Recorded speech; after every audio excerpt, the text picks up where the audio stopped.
This is the Daily Bread Bible study for day 127. We are looking at 1 Chronicles 27 through 29. So these are the final chapters of the 1 Chronicles story as we will see the death of King David, the transition over to King Solomon, and kind of wrapping up our discussion here in 1 Chronicles. In 1 Chronicles 27, we see some military divisions. And this is the list of the people of Israel, the heads of the families, and the commanders of the thousands and the hundreds, their officers who served the king in all matters, concerning the divisions that came and went, month after month throughout the year, each division numbering 24,000. That's what it says in verse 1.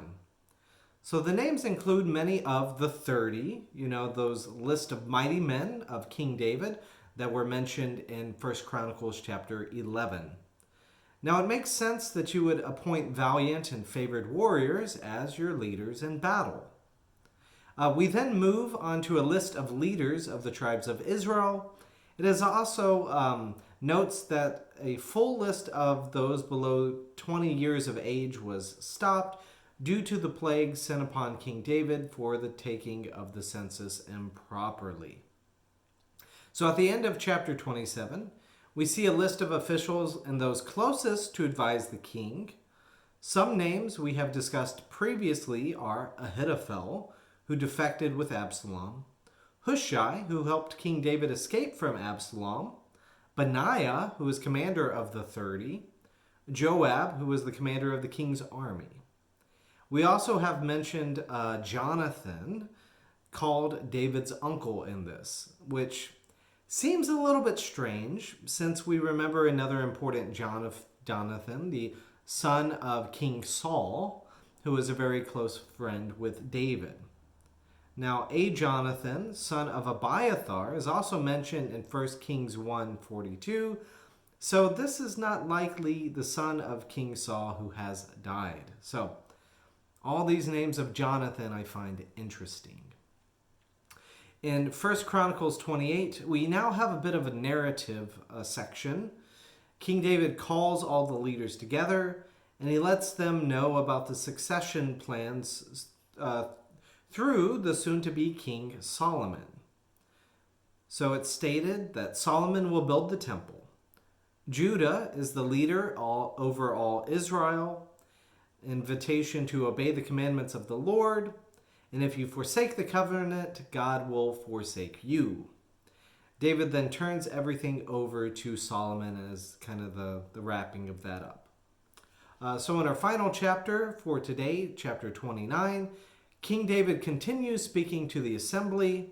It's noted that Solomon is young and inexperienced, so I have done what I can do to provide for him. The temple is not just for you, but for God. 3, the fundraising appeal is, I have done my part, but we still have a need. Who then will offer willingly, consecrating themselves today to the Lord? And that's in 1 Chronicles 29, verse 5. And many other decide to offer willingly for the Lord. And then King David rejoices in a blessing of God and of worship. So after all this, the priest Zadok anoints Solomon as king in the presence of all of Jerusalem. And again, this version is a little different than the first king's struggle for succession. At last, we have a conclusion of the reign of King David, and everything feels pretty cheerful. In verse 28, he died in a good old age, full of days, riches, and honor, and his son Solomon succeeded him. A very different picture than what we saw in the king's trajectory. So we also have an explanation of why certain things were different. It is because there are other records of King David that can be referenced. So in 1 Chronicles 29, verse 28, it says, Now the acts of King David from first to last are written in the records of the seer Samuel, and in the records of the prophet Nathan, and in the records of the seer Gad, with accounts of all his rule and his might, and of the events that befell him in Israel and all the kingdoms of the earth. So thus, as we kind of close this wrapping up of First Chronicles, I think it's important to note that the books of the Bible are not meant to cover all of the historical details for their day and time. Unfortunately, these documents, the other ones referenced to here, we have previously the book of the Annals of the Kings. All of these records are not documented in the Bible, they are just referenced. And we as a people of faith, studying the story of King David, are left to make some assumptions about his character, right? Is it more like the First Chronicles explanation of it? Is it more like what happened in the other, the Kings and Samuel kind of sections that describe what it's like? Well, the short of it is we don't know because we don't have the official records. But what we do have is the guidance and the synthesis created here in these stories that are recorded in the Bible.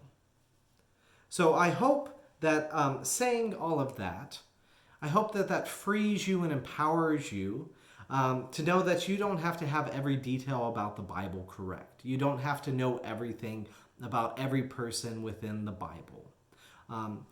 The hope is all of this is that it can tell the story. It can tell a little bit of the history of who people were and what they were doing, what they were up to.